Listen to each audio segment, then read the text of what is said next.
Hi guys, hello everyone and welcome back to our channel technical civil.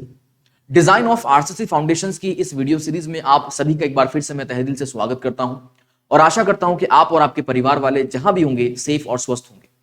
अब तक हमने इस वीडियो सीरीज के कुल 22 सेशंस कंप्लीट कर लिए हैं और फिलहाल आप इस वीडियो सीरीज का 23rd यानी 23वां एपिसोड देख रहे हो। हमने प्रीवियस एपिसोड में देखा कि एक इसेंट्रिक फुटिंग की डिजाइन कैसे की जाती है। हमने उस सेशन में बहुत अच्छी तरह से, बहुत आसान भाषा में और बहुत सिंपल और सरल स्टेप से होकर इसको डिजाइन किया, समझा और सीखा कि कैसे आप इस फुटिंग के एरिया रिक्वायर्ड कैलकुलेट करते हो, कैसे आप इसके अंदर नेट अपवर्ड प्रेशर निकालते हो, कैसे आप मोमेंट कैलकुलेट करते हो, कैसे आप डेप्थ निकालते हो, कैसे आप एरिया ऑफ स्टील प्रोवाइड करते हो, कैसे आप इसके अंदर नंबर ऑफ बार और स्पेसिंग ऑफ बार्स प्रोवाइड करते हो। मुझे उम्मीद है कि आप लोगों ने उस एपिसोड को देखा होगा। जिन लोगों ने नहीं देखा उन सभी से एक छोटी सी गुजारिश है कि पिछले सभी एपिसोड्स को एक बार जरूर देख लीजिएगा। आपको उन एपिसोड से बहुत कुछ सीखने को मिल सकता है। उन सभी एपिसोड्स की लिस्ट बनाकर, प्लेलिस्ट बनाकर नीचे डिस्क्रिप्शन बॉक्स में और कमेंट बॉक्स में उनकी लिंक डाल दी गई है, वहां से आप जाकर उन्हें देख सकते हो। आइए बात करते हैं आगे की कि ये जो फुटिंग हमने कल डिजाइन की थी, यानी जो प्रीवियस सेशन में हमने डिजाइन की थी फुटिंग की, उस फुटिंग में कुछ चीजें बाकी थी। हमने डिजाइन तो कर लिया था, लेकिन क्या हमारी डिजाइन सही है या गलत है या कुछ हमें चेंजेस की जरूरत है इस डिजाइन के अंदर, ये चेक कैसे होगा? तो ये अब जो हम करेंगे आज वो इसी को देखेंगे कि भाई वन वे शेयर में क्या आपकी फुटिंग पास है या फेल है, टू वे शेयर में क्या ये सेफ है या नहीं है, और जो कॉलम से फुटिंग की ओर ट्रांसफर होगा लोड, क्या कॉलम उतना कैपेबल है क्या, या फिर कॉलम बेस उतना कैपेबल है कि वो कॉलम की तरफ से फुटिंग को मतलब कॉलम की तरफ से जो लोड होगा वो फुटिंग में इजीली ट्रांसफर हो जाए, या फिर हमें उसमें डोवेल बार की जरूरत है या नहीं।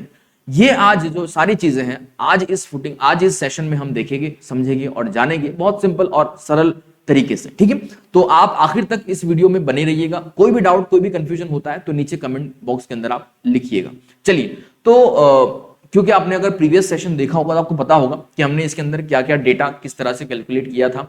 उम्मीद है आपने देखा होगा। जिन लोगों ने नहीं देखा, हो सकता है उनको आज कंफ्यूजन हो, इसलिए उनसे पहले ही मैंने रिक्वेस्ट कर दी थी कि पिछला इसका सेशन एटलीस्ट 20 सेकंड जो सेशन था वो जरूर देख ले, ताकि आपको पता चले कि इस फुटिंग की हमने डिजाइन में अब तक क्या किया। ठीक है, चलिए, तो हमने कल जो है इसमें सारा डिजाइन कर लिया था, एएसटी तक सब कुछ प्रोवाइड कर दिया था, डेप्थ वगैरह सब कुछ हमने देख लिया था। इसका जो साइज था वो 2600 mm बाय 2600 mm ने प्रोवाइड किया था।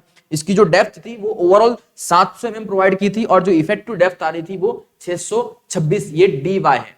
ठीक है, dy 626 आ रही थी। dx यानी जो x एक्सिस के अलोंग हमारी इफेक्टिव डेप्थ होगी वो हमारे पास 642 आ रही थी, 642। ये भी हमने कल देख लिया था। ठीक है, नंबर ऑफ बार हमने देख लिया, सब कुछ देख लिया। अब बारी ये आती है कि जो हमने डिजाइन के प्रोविजन यहां पे दिए हैं वो वन वे शेयर में पास है या फेल है, ये चेक करना है सबसे पहला काम आज। ठीक है, तो वन वे शेयर की बात करते हैं। चलिए, हम अब जो है वन वे शेयर की बात करते हैं। वन वे शेयर चेक, देखिए, वन वे शेयर चेक के लिए हमको आईएस कोड कुछ निर्देश देता है। आईएस कोड हमें कहता है कि वन वे शेयर में आपको एक कंडीशन को सेटिस्फाई करवाना पड़ेगा और वो है tau v should be less than tau c, यानी जो नॉमिनल शेयर स्ट्रेस होगा वो डिजाइन शेयर स्ट्रेस या क्रिटिकल शेयर स्ट्रेस से कम होना चाहिए।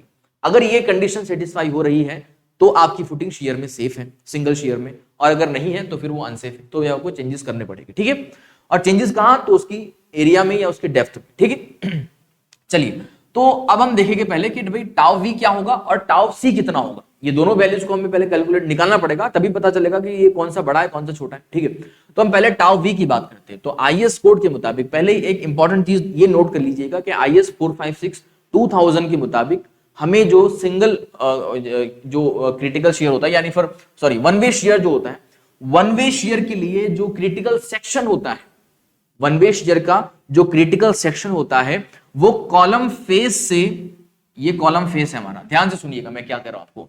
वन वे शेयर के लिए क्रिटिकल सेक्शन जो होगा वो कॉलम फेस से इफेक्टिव डेप्थ d जितनी दूरी पर होगा। कितनी दूरी पर होगा? इफेक्टिव डेप्थ d जितनी। अब ये इफेक्टिव डेप्थ d कौन सी होगी? तो ये 626 यानी dy जो होगा वो होगा। ठीक है, तो ये 626 जितनी दूरी पर होगा। ठीक है, तो हम मानते हैं, कंसीडर करते हैं कि भाई यहां कहीं हो सकता है इसका जो क्रिटिकल सेक्शन होगा वो लेट सपोज कि यहां कहीं होगा। ठीक है, इसको हम कह सकते हैं इसका वन वे का क्रिटिकल सेक्शन, वन वे का critical section as per IS 456/2000 के कॉलम फेस से जो है इफेक्टिव डेप्थ D जितनी दूरी पर इसका क्रिटिकल सेक्शन होगा। अब आपको इसी क्रिटिकल सेक्शन पे सब कुछ कैलकुलेट करना है कि यहां पर ये फेल होगी या पास होगी। अगर यहां पर पास है तो फिर पूरे सेक्शन पे वो बिल्कुल पास होगी। ठीक है, चलिए तो अब हम देखते हैं कि इफेक्टिव जो ये हमारा क्रिटिकल सेक्शन था, यहां पर हमें करना क्या होगा। सबसे पहले अगर मैं बात करूं टाउ वी की, तो टाउ वी हमें कैलकुलेट करना है, नॉमिनल शीयर स्ट्रेस हमें कैलकुलेट करना है। टाउ वी का आपको फॉर्मूला दे रखा है IS कोड के अंदर, that is VU divide by B into D. ठीक है, अब यहां पर VU क्या है, B क्या है और D क्या है। ठीक है, VU बेसिकली क्या है, तो ये जो आपका क्रिटिकल सेक्शन है, ये वाला जो पूरा क्रिटिकल सेक्शन होगा यहां से लेकर यहां तक का। ठीक है, ये मैं पैटर्न्स यहां पर बना रहा हूं, ठीक है, ताकि आपको याद रहे। ये जो पूरा क्रिटिकल सेक्शन हो गया हमारा, ठीक है, इसी सेक्शन की वजह से यहां पर इफेक्ट आएगा। ठीक है, तो ये जो पूरा सेक्शन हो गया, इसके ऊपर जो अपवर्ड प्रेशर लगेगा पूरा, ठीक है, वही यहां पर क्रिटिकल कंडीशन क्रिएट करेगा। तो ये जो अपवर्ड प्रेशर है, ये कितना है, वो बेसिकली होता है VU। ठीक है, उसको कैलकुलेट कैसे करते हैं, तो VU हम यहां पे देख सकते हैं, VU इज इक्वल टू होगा, ये पूरा एरिया कितना होगा इसका पूरा एरिया कितना होगा, तो हमने देखा ये 2600, तो ये पूरी उसकी विड्थ हो गई, तो हमने देखा 2600 उसकी पूरी विड्थ हो गई, या फिर उसको मीटर में ही देख लेते हैं, तो 2.6 होगा, ये 2.6 होगा VU। ठीक है, और ये डिस्टेंस कितना होगा, ये डिस्टेंस कितना होगा, तो ये सिंपल मैथमेटिक्स, हमारे पास 7 डायमेंशंस है, तो इजीली हम यहाँ पर इस डायमेंशन को कैलकुलेट कर सकते हैं कि भाई अगर ये यहां तक का पूरा 1300 है, ठीक है, और ये पूरा 2600 है, तो 2600 में से माइनस हमने किया सेंटर तक ये 800 में से हमने माइनस किया ये 250, तो बचा कितना, जो हमारे पास डिस्टेंस बचेगा वो देख लेते हैं। और ये 250 में से हमने ये 626 को यानी कॉलम फेस से यहां तक का माइनस कर दिया, तो हमारे पास 924 924 ये डिस्टेंस कितना आ रहा है, 924 mm का। ठीक है, तो मतलब इसकी जो विड्थ है, ये जो लेंथ है उसकी, वो 0.94 है या 924 है, सॉरी 0.924 है। ये हमारे पास इसका केवल एरिया आ गया। ठीक है, और इस एरिया पे जो नेट अपवर्ड प्रेशर लग रहा था, जो हमने रिसेंट जो हमारा प्रीवियस सेशन था उसमें निकाला था, वो 199.7 था। कितना था, 199.7। तो ये हमें क्या देगा कि भाई ये जो क्रिटिकल सेक्शन है पूरा, इतना पूरा क्रिटिकल पोर्शन जो है, इसके ऊपर नेट अपवर्ड प्रेशर कितना होगा। ठीक है, तो ये हमें यहां पर कैलकुलेट करने के बाद पता चल रहा है कि इसकी वैल्यू कुछ होगी इस तरह से 479.76 479.76। ठीक है, ये हमारे पास इसका पूरा कैलकुलेशन आ गया कि भाई VU कैसे कैलकुलेट करते हैं। अब VU के बाद आती है बारी B की, और उसके बाद D की बारी आती है। ठीक है, इसमें B हमारा एज इट इज वही रहेगा जो 2600 है। ठीक है, विड्थ हमारी 2600 रहेगी, B इज इक्वल टू होगा 2600 mm। ठीक है, ओके, और क्योंकि ये किलो न्यूटन में था तो इंटू 10⁻³ कर सकते हैं इसको, ताकि ये न्यूटन में हो जाए पूरा। ठीक है, ओके, और ये 2600 mm हो गया। अब D यहां पर क्या होगा, तो हमारे पास जो इफेक्टिव डेप्थ 626 थी, वो हमें यहां पर D लेना है, जो हमने कल ही निकाला था, कैलकुलेट किया था। ठीक है, तो ये सारा डेटा हमारे पास आ गया। अब इस फॉर्मूले के अंदर इन सभी चीजों को रखेंगे तो आपके पास इजीली कैलकुलेट करके टाउ V की वैल्यू आ जाएगी 479.76 इंटू 10⁻³ डिवाइड बाय 2600 इंटू 626। आई बात समझ में। इसको अगर कैलकुलेट किया जाए तो हमें पता चल रहा है कि 0.185 हो रहा है। कितना हो रहा है, 0.185 जो है हमारे पास टाउ V की वैल्यू आ रही है। कितनी आ रही है, सॉरी 0.185 नहीं, 0.29, सॉरी 0.29 आ रही है। 0.29 जो है न्यूटन पर mm स्क्वायर आपकी ये टाउ V की वैल्यू आ गई। ये हमने बहुत सिंपल और साधारण स्टेप्स को फॉलो करते हुए कैलकुलेट किया है कि टाउ V को कैसे निकाला जाता है। हालांकि आप कई बुक्स में आपको देखोगे तो आपको थोड़ा सा कंफ्यूजन होगा, लेकिन जिस तरह से हमने इसको देखा है बहुत आसान लग रहा है। ठीक है, कि ये है भी इतना आसान कि हमने जो क्रिटिकल सेक्शन देखा उसके ऊपर नेट अपवर्ड प्रेशर निकाला, टाउ V और VU निकाला, और B हमारे पास था, D हमारे पास था, हमने टाउ V निकाल लिया। अब बारी आती है टाउ C की। टाउ V तो निकल गया, कितना है, टाउ V हमारे पास कितना है, 0.29। ठीक है, यहां पर लिख देते हैं 0.29, ये टाउ V आ गया। अब बारी आती है टाउ C की। तो टाउ C कैसे कैलकुलेट किया जाएगा, चलिए टाउ C की बात कर लेते हैं। आप इसको मिटा देता हूं, ठीक है, और उम्मीद है कि आप इसको लिख रहे होगे साथ साथ मेरे। ये काम की चीज है, आपको आगे भी काम आएगी। आपको अगर एज अ रेफरेंस इसको यूज करना है डिजाइन को, तो आप वो भी कर सकते हो। तो अब बात करते हैं टाउ C के लिए। देखिए टाउ सी के लिए आपको आईएस कोड का IS 456 2000 का जो है पेज नंबर 73 दे रखा है। पेज नंबर 73 के ऊपर आपको एक टेबल दे रखा है, वहां पर आपको डिजाइन शियर स्ट्रेस यानी टाउ सी की वैल्यूज दे रखी है depending upon 100 AST by BD। ठीक है, टाउ सी के लिए आपको पहले 100 AST बाय BD निकालना पड़ेगा। इसका जो आंसर होगा, इसकी जो वैल्यू होगी वो आपको रिलेट करना पड़ेगी उस टेबल के अंदर जाकर।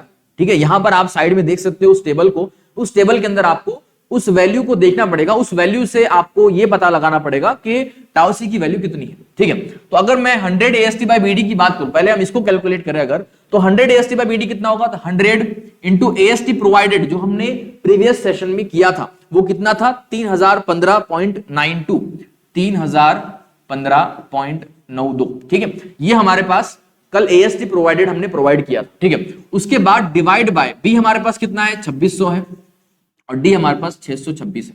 ठीक है, 626।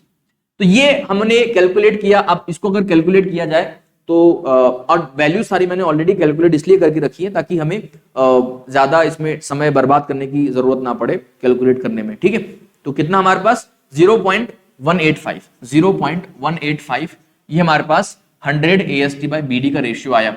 अब आपको क्या करना है, इस वैल्यू को उठाकर आपको डायरेक्ट IS 456 पेज नंबर 73 के ऊपर जाना है और वहां पर जाकर आपको देखना है कि भाई AST की जो वैल्यू 100 AST बाय BD की जो वैल्यू है उसके हिसाब से आपको टाउ सी की वैल्यू वहां कितनी दे रखी है। ठीक है, अब अगर टाउ सी की वैल्यू एग्जैक्ट आपको नहीं मिली, क्योंकि वहां पर नहीं होगी 185.185 आपको वहां पर नहीं होगी, 0.15 से वैल्यू शुरू होती है और 0.25 से आगे नहीं चलती। ठीक, तो 0.25 और 0.15 है, 0.185 वहां पर नहीं है। तो ऐसे कंडीशन में आपको वहां पर इंटरपोलेट करके वैल्यू को निकालना पड़ता है कि भाई अगर 0.25 पर ये कुछ वैल्यू है और 0.15 पर कुछ वैल्यू है तो 0.185 पर वैल्यू कितनी होगी। ये एक सिंपल मैथमेटिक्स इसके अंदर होता है इंटरपोलेशन करने का। उम्मीद है आपको आता होगा, नहीं आता तो मुझे कमेंट के अंदर बता दीजिएगा, अगले वीडियो में इस पे हम जो है चर्चा करेंगे। ठीक है, चलो, तो जब मैंने देखा कि मेरे पास 100 AST बाय BD आ रहा है, इसके मुताबिक वहां पे मैंने देखा डायरेक्ट टाउ सी की वैल्यू लिख रहा हूं मैं। टाउ सी की वैल्यू मेरे पास आ रही थी कितनी, देख लेते हैं, दैट इज 0.308, 0.308। ठीक है, न्यूटन पर mm स्क्वायर। तो यहां पर मैंने लिख दिया 0.308। अब आप यहां पर बिल्कुल साफ साफ अंदाज लगा सकते हो, समझ सकते हो कि tau v is less than tau c है कि नहीं। ठीक है, सॉरी, हमने देखा यहां पर कि tau v is less than tau c है। इसका मतलब क्या कि आपकी जो फुटिंग है, जो भी हमने इसके अंदर एरिया या उसका जो रेनफोर्समेंट या उसमें जो डेप्थ प्रोवाइड किया था वो बिल्कुल सेफ है वन वे शियर के अंदर। वन वे शियर में ये बिल्कुल सेफ रहेगी। ठीक है, तो हम इसको यहां पर ओके कह के आगे बढ़ सकते हैं। आई बात समझ में, इस तरह से हम जो है वन वे शियर चेक करते हैं फुटिंग के अंदर, इस तरह की फुटिंग के अंदर खास। ठीक है, अब बात करते हैं, उम्मीद है आपको वन वे शियर तो समझ में आ गया होगा। अब टू वे शियर की बात कर लेते हैं कि टू वे शियर, और टू वे शियर का दूसरा नाम होता है पंचिंग शियर। इसको बहुत जगह पंचिंग शियर के नाम से भी लिखा जाता है, बोला जाता है, इसलिए आप इसमें कंफ्यूज मत हो जाना कि सर ये पंचिंग शियर क्या होता है फिर। ठीक है, इसलिए हमने देखा वन वे शियर कैसे निकालते हैं और टू वे शियर की बात करते हैं। चलिए अब टू वे शियर की बात कर लेते हैं। ठीक है, टू वे शियर चेक। अब इसमें भी आपको IS 456 एक निर्देश देता है। ठीक है, एक रेगुलेशन आपको प्रोवाइड करता है कि IS 456 से मुताबिक जो है आपका ये IS 456 पेज नंबर 58 और 59 पे आपको मिलेगा। ठीक है, वहां पर आपको बताया गया है कि अगर टू वे शेयर चेक करना है तो आपको एक कंडीशन चेक करनी होगी, और वो क्या होगी कि भाई tau v should be less than KS into tau c. ये कंडीशन आपकी सेटिस्फाई होनी चाहिए अगर आप टू वे शेयर में अपने सेक्शन को, अपने डिजाइन को पास करवाना चाहते हो। तो अगर ये कंडीशन सेटिस्फाई नहीं हो रही, इसका मतलब वो पंचिंग शेयर में फेल हो जाएगा, वो नीचे पंच हो जाएगा, ब्रेक हो जाएगा, और उसके लिए आपको चेंजेस करने पड़ेंगे अपनी डिजाइन के अंदर ताकि वो सेफ रहे। और डिजाइन में चेंज कहाँ होगा, तो एक मेजर चेंज होता है डेप्थ के अंदर। डेप्थ चेंज करके देखो, अगर डेप्थ चेंज करने के बाद भी कुछ कसर रहती है तो आप उसका पूरा एरिया चेंज कर दो। ठीक है, और मैंने आपको पहले बताया था कि अभी हम ये कैलकुलेट कर रहे हैं एज अ ह्यूमन काइंड, हम यहां पर one by one step by step calculate कर रहे हैं, लेकिन जब आप सॉफ्टवेयर पे इसको कैलकुलेट करोगे, सॉफ्टवेयर आप देखोगे तो सिंगल क्लिक में आपको पता चल जाता है कि पंचिंग शेयर में फेल है या पास है, ओनली सिंगल क्लिक। ठीक है, बस आपको इसका एरिया एलोकेट करना पड़ता है, डेप्थ एलोकेट कर दो, लोड एलोकेट कर दो, और वहां से आपको पता चल जाएगा कि वन वे शेयर में, टू वे शेयर में पास है या फेल है। तो यहां पर चलिए हम देखते हैं अब ये कंडीशन सेटिस्फाई हो पा रही है या नहीं हो पा रही, ठीक है। तो टू वे शेयर की बात करें तो अब देखो, टू वे शेयर के जैसे हमने वन वे शेयर में देखा था कि उसका जो क्रिटिकल सेक्शन होता है वो कहां होता है, कॉलम के फेस से इफेक्टिव डेप्थ डी जितनी दूरी पर हमारा वन वे शेयर का क्रिटिकल सेक्शन होता है। उसी तरह से आपको आईएस कोड क्या कहता है कि टू वे शेयर का भी अपना एक क्रिटिकल सेक्शन होता है, बल्कि एक सेक्शन नहीं बल्कि इसकी पूरी पेरिफेरी होती है। चलिए यहां पर देखते हैं जरा, मैं ये जो मैंने चीजें यहां पर ड्रॉ की थी उसको थोड़ा क्लियर कर देते हैं ताकि आपको समझने में आसानी हो, बहुत ज्यादा कंजेस्टेड यहां पर फिगर ना लगे ये।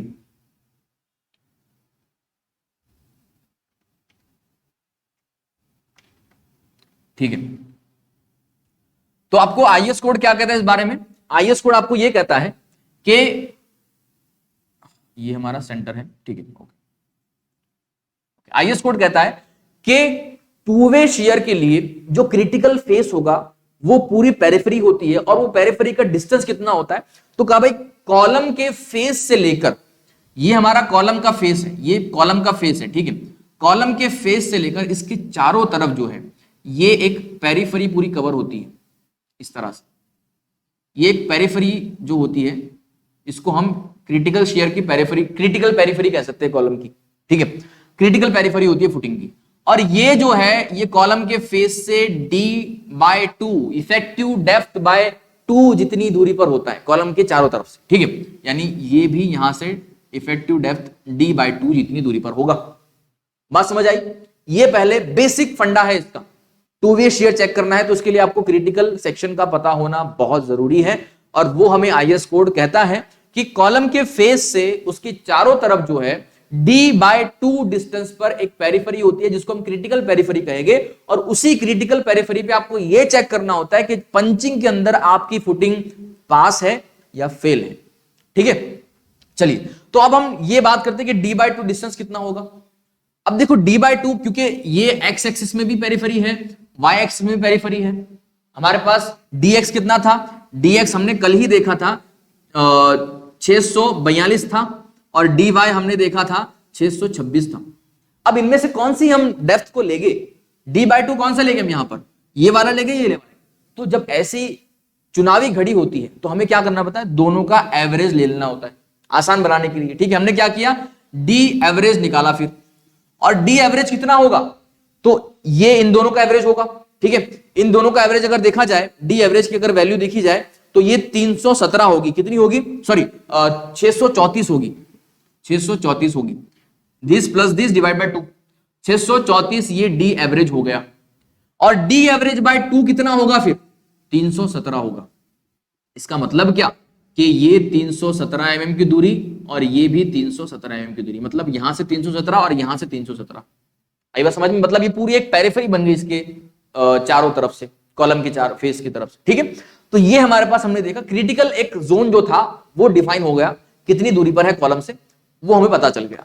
अब बारी होती है कि इस क्रिटिकल सेक्शन पे हम चेक कैसे करेंगे कि यहां पर सेफ है या अनसेफ है।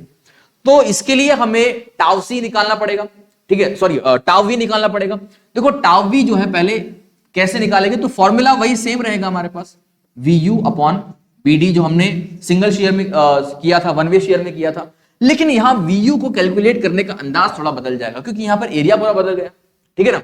तो क्या होगा यहां पर VU, तो VU यहां पर जो हम VU क्या होता है कि जो क्रिटिकल फेस बाहर का जो आउटर सरफेस होता है बचा हुआ प्रोजेक्टेड, ठीक है, उसके ऊपर जो नेट अपर प्रेशर होता है वो, क्योंकि अल्टीमेटली इस पूरे पेरिफेरी के ऊपर वही पूरा एक्ट करेगा। मतलब क्या, यहां पर क्रिटिकल सेक्शन क्या होगा, ये पूरा जो बाहर का बचा हुआ एरिया होगा इसको हम क्रिटिकल एरिया कहेंगे इसका, ठीक है, ये इस तरह से, एक्सेप्ट दिस पेरिफेरी, ठीक है।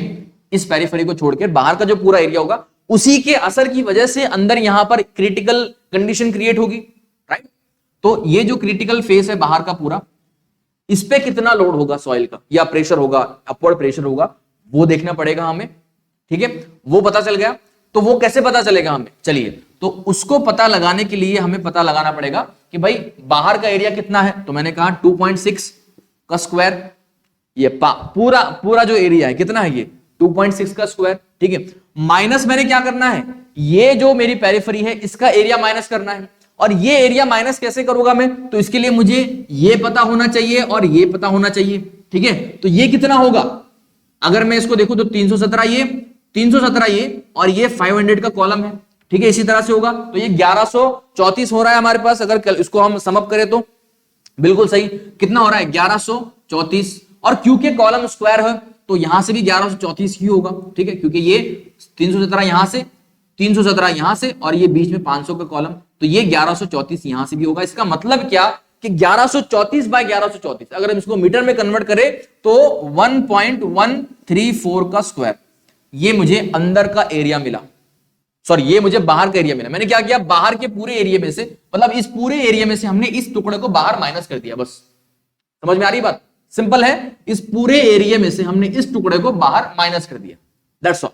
तो मुझे पता चला कि भाई बाहर का जो बचा हुआ एरिया है वो कितना है, उसके बाद उसके ऊपर जो अपवर्ड प्रेशर लगने वाला है वो कितना है, 199.7।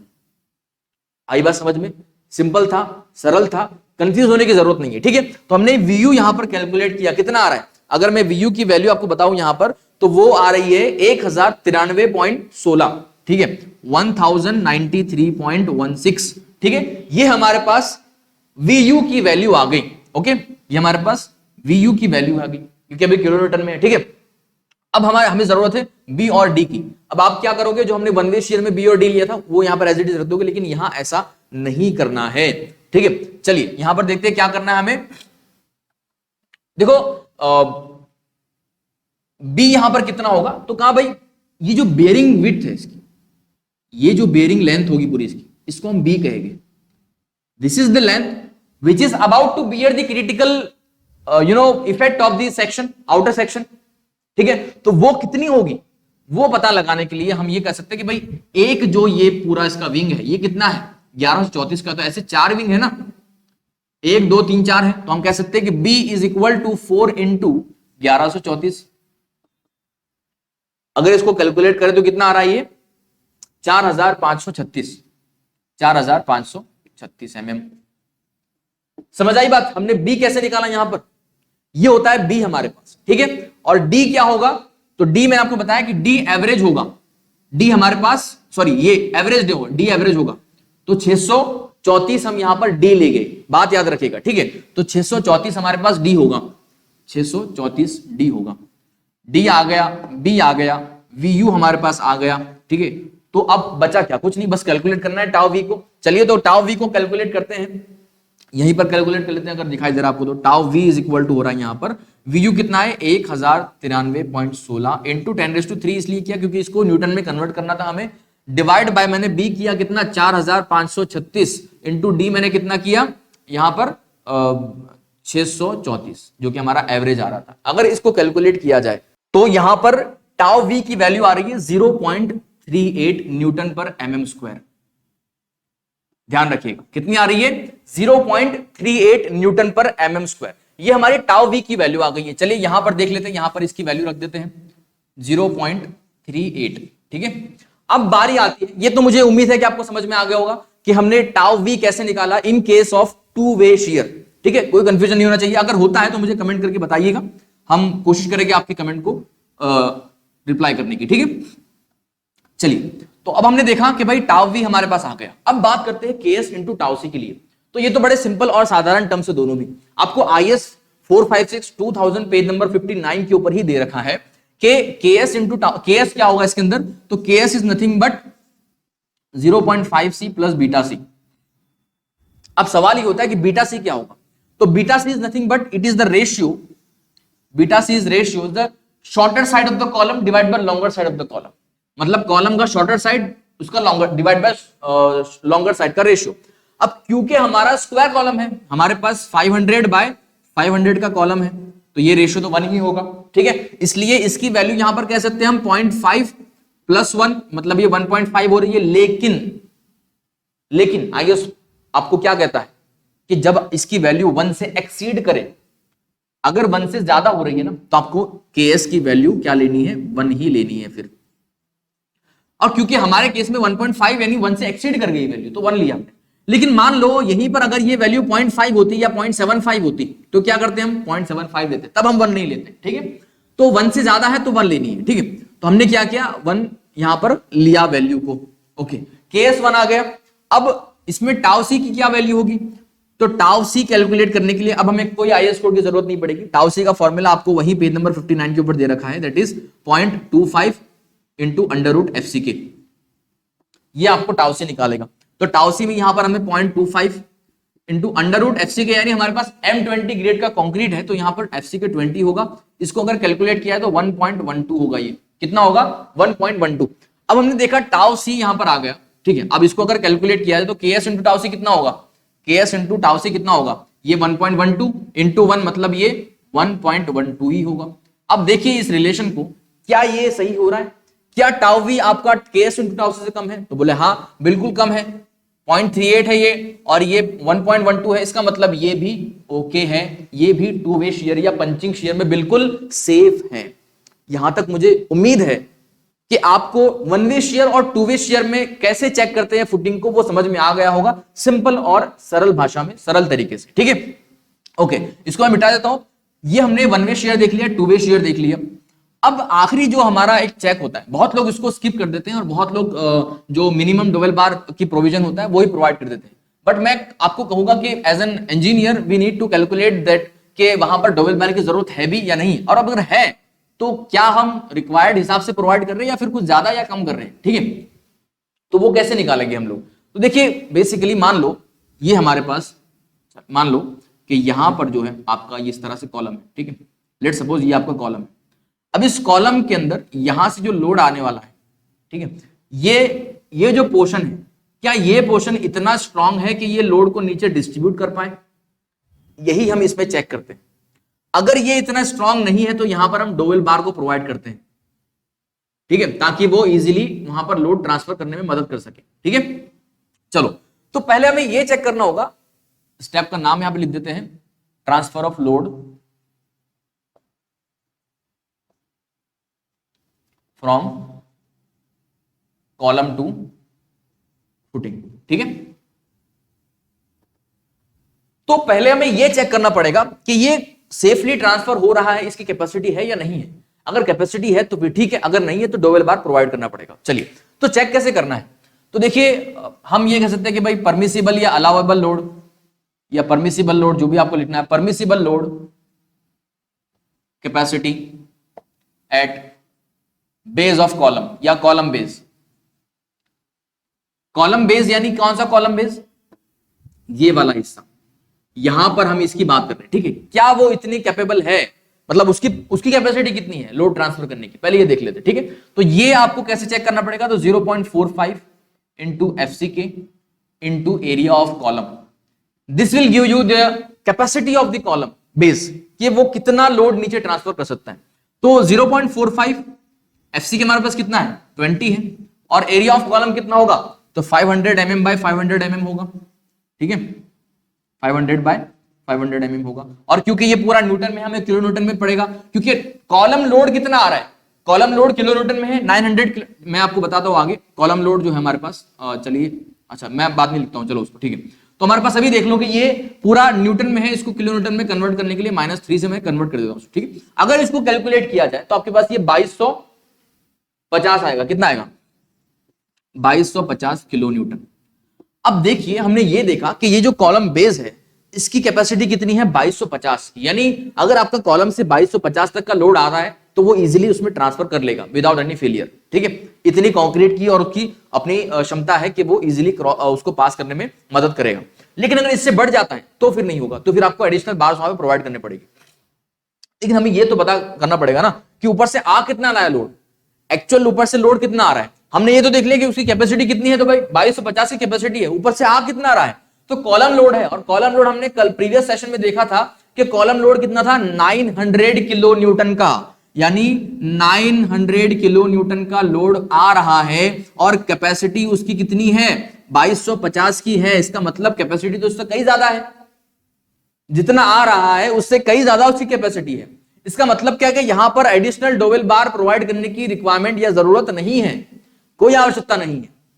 लेकिन फिर भी अगर आप बहुत ज्यादा सेफ्टी से आप लगाव रखते हो, बहुत ज्यादा सेफ्टी से कंसर्न हो आप, तो आप मिनिमम यहां पर आईएस कोड के मुताबिक मिनिमम जो डबल बार का एरिया होता है वो प्रोवाइड कर सकते हो। और आईएस कोड आपको पेज नंबर 65 के ऊपर ये साफ साफ कहता है, आईएस 456 2000 की बात कर रहा हूं, पेज नंबर 65 के ऊपर जाइएगा तो वहां पर साफ साफ कहता है कि मिनिमम अगर डोवेल बार प्रोवाइड करना है तो 0.5% of the cross section of column, यानी क्या कि मिनिमम एएसटी जो आप प्रोवाइड करोगे, एएसटी मिनिमम फॉर डोवेल बार वो कितना होना चाहिए, तो 0.5 divide by 100 into area of column, ये आपका मिनिमम परसेंटेज ऑफ स्टील होना चाहिए। आप कर सकते हो इतना, ठीक है। तो आप कैसे करोगे इसमें, तो इन्होंने देखा कि भाई 1250, क्योंकि हमारा 500 बाय 500 है तो 500 बाय 500 है हमारे पास, ठीक है। तो 1250 mm² की यहां पर डोवेल बार की जरूरत है मिनिमम अगर आप प्रोवाइड करना चाहते हो तो, ठीक है। तो ये तो था हमारे पास सारा चेक के 1 वे शेयर में कैसे करना है, 2 वे शेयर में कैसे चेक करना है, और जो ट्रांसफरिंग ऑफ लोड हो रहा है वो सेफली हो रहा है या नहीं हो रहा, ये कैसे देखना है, डोवेल बार की जरूरत है या नहीं है, ये कैसे चेक करना है, ठीक है। यहां तक हमने क्या किया, एक इसेंट्रिक फुटिंग को, इस तरह की इसेंट्रिक फुटिंग को बहुत ही आसान तरीके से सिंपल और सरल भाषा में समझने की कोशिश की है। मुझे उम्मीद है कि आपको इस फुटिंग को अब समझ में आपको आ गया होगा, इस फुटिंग को डिजाइन करना आपको आ गया होगा कि कैसे डिजाइन करते हैं। आप अगर एक प्रोफेशनल इंजीनियर हो, प्रोफेशनल वर्किंग पर्सन हो, तो आप इसको अपनी रियल लाइफ में भी अप्लाई कर सकते हो, बिल्कुल ही एप्लीकेबल होगा वहां पर। बस आपको थोड़ा सा इकोनॉमी का ध्यान रख के इसमें अलग अलग इटरेशंस यानी इसके ऑप्शंस आपको बनाने पड़ेंगे कि अगर मैं पर्टिकुलर डायमेंशन या डेप्थ लेता हूं तो क्या होगा, और कोई दूसरा डायमेंशन डेप्थ लेता तो क्या होगा। और इसको आसान बनाने का, इकोनॉमिक बनाने का, फास्ट बनाने का तरीका एक और है कि भाई सॉफ्टवेयर का इस्तेमाल करो। जब भी आप डिजाइन करो तो सॉफ्टवेयर का इस्तेमाल करो या एक्सेल शीट्स का इस्तेमाल करो, तो आपको ये तेजी से समझ में आएगा कि कौन सा पैरामीटर आपके लिए बेस्ट है इकोनॉमिकली भी और उसकी सेफ्टी को ध्यान में रखते हुए भी, ठीक है। तो उम्मीद है कि आप लोगों को इस इसेंट्रिक फुटिंग को सीखकर समझकर मजा आया होगा और आपको कुछ सीखने को मिला होगा। इसी तरह से और भी हम वीडियोस इस सीरीज में लेकर आने वाले। अगली जो फुटिंग होगी वो हमारी एज पर जो कॉलम होता है उसकी फुटिंग होगी, मतलब ऐसी फुटिंग डिजाइन करेंगे अगले वीडियो में हम जहां पर आपका कॉलम बिल्कुल एज पर होगा, फुटिंग के बिल्कुल एज पर होगा। तो ऐसी फुटिंग को कैसे डिजाइन करते हैं, इसकी बहुत दिनों से मेरे पास रिक्वेस्ट आ रही थी, तो फाइनली अगला जो एपिसोड है वो उसी के ऊपर होगा। इसलिए आप अगर उस फिटिंग की डिजाइन को सिंपल और सरल तरीके से सीखना और समझना चाहते हो तो हमारे इस चैनल के साथ बने रहिएगा, ताकि आपको उस आने वाले वीडियो की नोटिफिकेशन समय सर मिलती रहे, ठीक है। चलिए, तो आज के लिए इतना ही, दोबारा आपसे फिर मुलाकात होगी, तब तक के लिए आप अपना और अपनों का ख्याल रखिएगा और देखते रहिएगा टेक्निकल सिविल। धन्यवाद।